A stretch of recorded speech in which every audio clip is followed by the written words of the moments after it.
우리가 지난 시간까지 예수님이 얼마나 영화로우신 분이신가, 영광의 실체에 대해서, 예수님의 그 모습에 대해서 함께 은혜를 나눴고, 오늘부터 큰 주제는 이제 바뀌게 됩니다. 영광에 대한, 예수님에 대한 그 그리스도의 영광에 대한 우리의 반응, 제자들의 그 반응 자체를 통해서 우리들의 반응이 어때야 되는지 그 내용에 대해서 우리가 함께 생각해 보겠습니다. 첫 번째 반응은 뭐냐면 이제 보이는 곳에서 사명을 찾으라입니다. 보이지 않는 하늘 쳐다보지 말라는 거예요.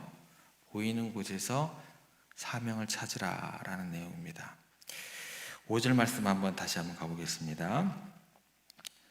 베드로가 예수께 고하되 랍비여 우리가 여기 있는 것이 좋사오니 우리가 초막 셋을 짓되 하나는 주를 위하여 하나는 모세를 위하여 하나는 엘리야를 위하여 하사이다 하니, 이제 5절 말씀을 하는 시점이 언제냐면 예수님의 옷이나 또 얼굴에 광채가 나고 휘어졌을 때, 그리고 모세와 엘리야가 이제 예수님과 함께 이야기하는 보고 베드로가 너무 놀란 거죠. 그래서 이 이야기를 하는 것입니다.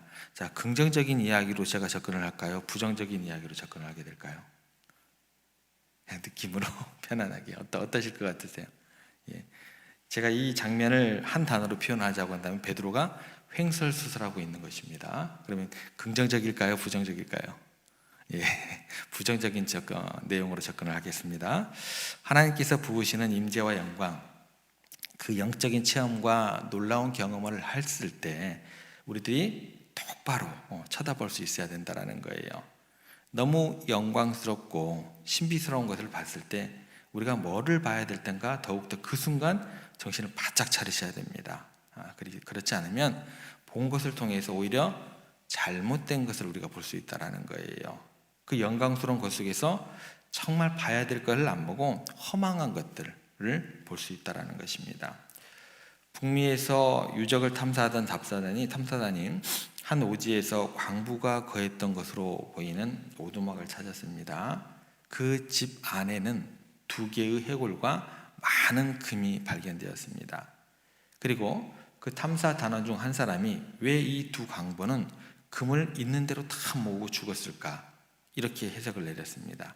이들이 금을 계속 캐는 기쁨 때문에 북쪽에서 남쪽보다 일찍 겨울이 온다는 사실을 이제 잊고 있었다라는 것이죠.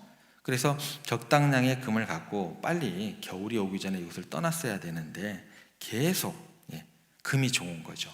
금을 캐내다가 머무르다가 엄청난 눈보라를 맞았을 때 이미 식량이 바닥나 있었다라는 것입니다. 그 순간 물론 금이 식량을 대신할 수는 없었다라는 것이죠. 여러분, 우리가 인생에서 엄청난 축복이라고 생각하는 그 순간에 오히려 우리가 눈이 멀어버릴 수 있다라는 것입니다. 그것만 바라보다가 주위의 환경이 어떻게 변화되는지 놓쳐버리고 내게 있는 소중한 삶도 보지 못하고 그 영광에 파묻혀서 또 그 영적인 신비에 빠져서 하나님이 주신 축복에 그냥 함몰되어서 그 속에서 그냥 죽어갈 수 있다라는 거예요. 그래서 보이는 그 영광 중에서 더 중요한 것이 무엇인지 우리가 볼 수 있어야 된다라는 것입니다. 그래서 그 영광 속에서 정말 봐야 될 것, 오늘부터 그 첫 번째는 뭐냐면 사명이라는 단어입니다. 사명을 발견하는 것입니다. 그 사명이라는 것은 뭐냐면 오늘을 통해서 작은 주제를 통해서 보자면 하나님을 기쁘시게 하는 것입니다. 지금 제자들이 그 영광스러운 예수님의 모습을 보고는 그 영광을 사명으로 인식하는 게 아니라 그냥 평안한 자기들의 안락으로 또 개인적인 즐거움으로 만족과 유익으로 그 영광을 전락시키고 있다는 것입니다. 그래서 5절 말씀에 보면 베드로가 예수님께 뭐라고 그러냐면 랍비여, 그 다음에 뭐라고 나오냐면 우리가 여기 있는 것이 좋사오니 라고 이야기합니다. 여기 있는 게 뭐예요? 좋습니다. 우리가 여기 있는 게 좋습니다. 자기들이 좋으면 뭐 어쩌겠다는 거예요. 제가 좀 직설적으로 얘기를 했습니다.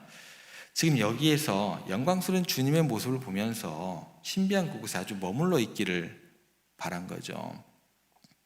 그 영광 속에서 자신들의 평안함과 안락과 그 화려한 것들, 거기에 머무는 것들만 본 것입니다. 더 중요한 것을 보지 못했다라는 것입니다.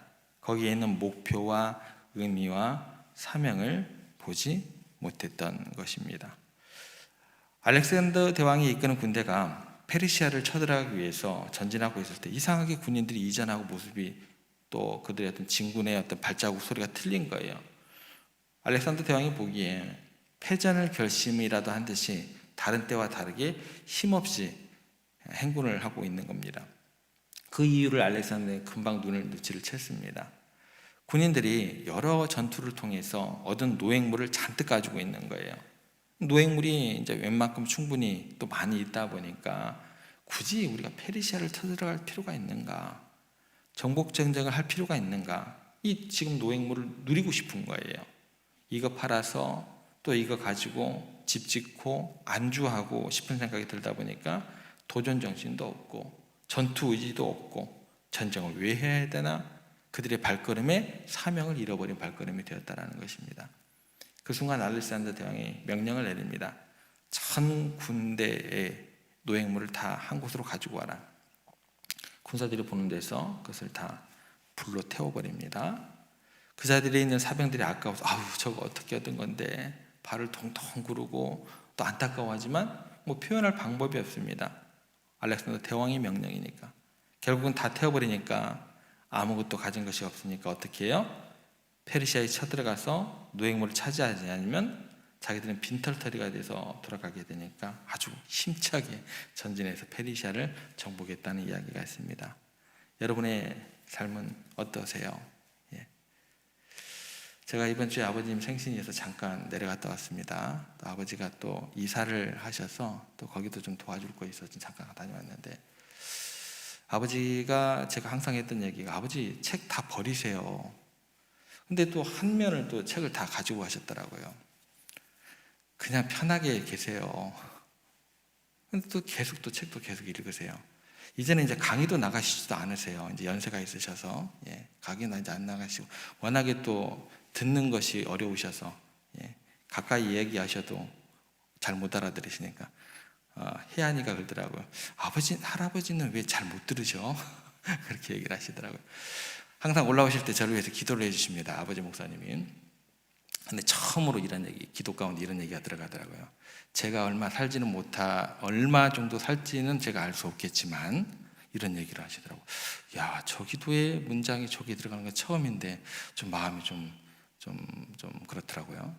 그런데 제가 그 순간 이제 이 설교를 준비하면서 무슨 생각을 했냐면 뭐 언제 부르실지 모르는 어떤 그 기도가 담겨 있는 아들 목사를 이렇게 이런 길로 저런 길로 이렇게 축복해 주시는 기도를 하면서도 본인 스스로는 책 포기하기 싫은 것 같아요. 이전에 했던 그런 것들, 책을 통해서 묵상을 통해서 그 하나님에 대한 알아감에 대한 또 하나님을 더욱더 알고 기도함에 대한 뭐 그런 시간들에 대한 것들로 제가 이해가 되더라고요. 내가 또 잘못했구나.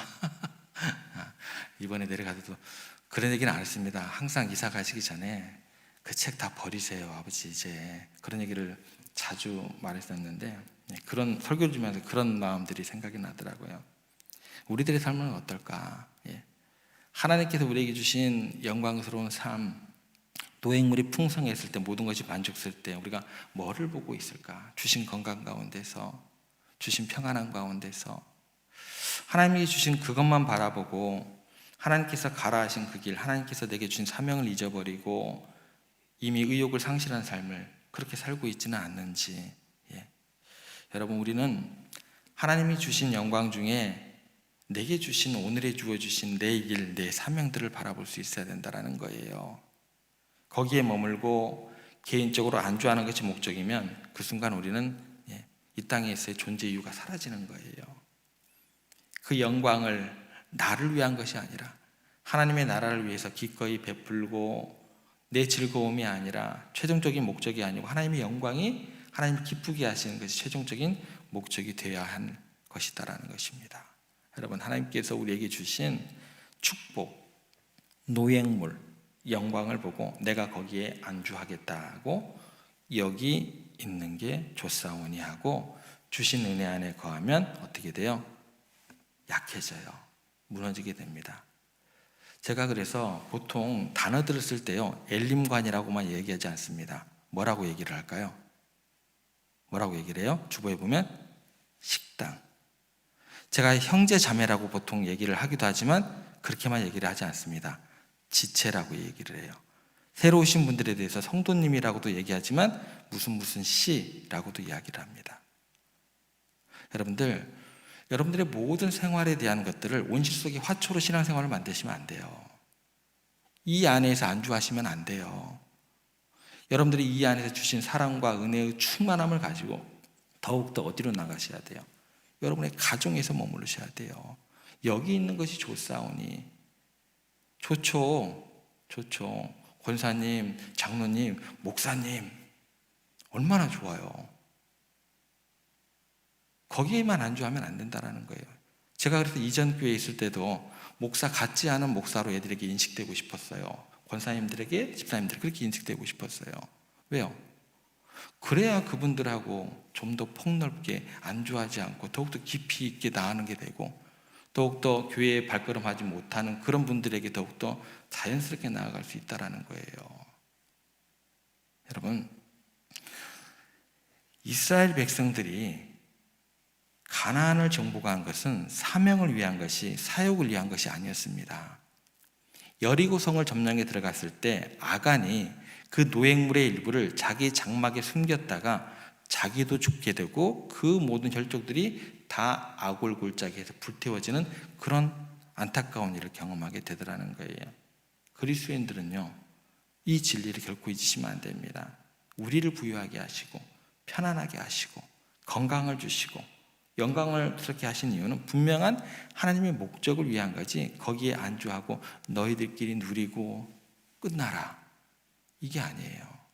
그게 아닙니다. 다니엘은요, 바벨론에서 하나님의 은혜로 왕의 진미를 누렸어요. 누릴 수 있었고, 또 총리 대신으로서 아주 훌륭하게, 아주 행복하게 살 수도 있었지만, 그 모든 것을 하나님의 영광을 위해서 다 내려놓고 사자굴에 던져질 각오를 했다라는 것입니다. 뭐예요? 계급장 뛸 생각한 거예요. 여러분들 계급장 뛰세요. 목사가 무슨 계급장입니까? 장로가 무슨 계급장입니까? 권사가 무슨 계급장입니까? 그 모든 것을 다니엘은요, 하나님의 영광에서 다 내려놓고 사자굴에 던져질 각오를 한 거예요. 거기에서 자기가 구원받고 행복하게 누리고 지위가 높은 것이 목적이 아니고, 거기에 안주하는 게 아니고, 거기에서 하나님이 나를 어떤 일로 사용하기를 원하시는가, 거기에 집중한 거예요. 내가 하나님과 교제하고, 교제를 해야지 그거에 집중할 수 있는 거 아닌가요? 과거의 영광이요? 그건 전혀 오늘의 신앙에 도움이 안 된다니까요. 지금 하나님과 교제하고 그 하나님의 영광을 위해서 지금 살고 있느냐, 다니엘의 그 목적이고 또 다니엘의 그 숙제였다라는 것입니다. 그래서 그 순간 다니엘은 바벨론의 영광스러운 것을 보는 게 아니라 그 속에 있는 하나님의 사명을 봤다라는 것입니다. 에서는 가문의 장자로서 그 영광만을 봤어요. 그러니까 그것을 어떻게 해요? 굉장히 쉽게 생각을 하게 됩니다. 그 속에 있는 하나님의 꿈, 사명을 바라봤다라면 그 장자권 쉽게 포기하지 못합니다. 그런데 꿈과 비전을 보지 못하고 그냥 자기에 대한 어떤 그 영광만 바라보고 그냥 뭐 포기하지 뭐, 팥죽 한 그릇에 뭐, 굉장히 가볍게 생각하더라는 거예요. 앙드레지드, 조문을 쓴 앙드레지드가 이런 말을 했습니다. 사람이 바른 선택을 하려면 선택하려는 그 하나만 볼 것이 아니라 선택해서 지어야 되는 나머지를 살펴야 한다. 여러분, 하나님이 주신 은혜를 누릴 때, 거기에 머물러기를 원할 때, 그 밖에 있는 선택되지 않은 또 다른 하나님의 많은 사명들, 하나님께서 내게 주신 해야 될 일들, 이런 것들까지도 반드시 같이 살펴야 합니다. 우리를 영광스럽게 하실 때 거기에 안주하지 마시고 감사함으로 더 열심히 주님을 기쁘게 하시는 우리들이 되어야 할 것입니다. 꼭 매 순간에 하나님께서 우리에게 더 큰 복으로 우리에게 주실 수 있도록 더 하나님을 위해서 또 사명을 위해서 달려가는 여러분들 되시기를, 여러분들의 오늘 하루 되시기를, 우리 세종교회 모든 성도들의 그런 모습이 되기를 주님의 이름으로 부탁을 드립니다.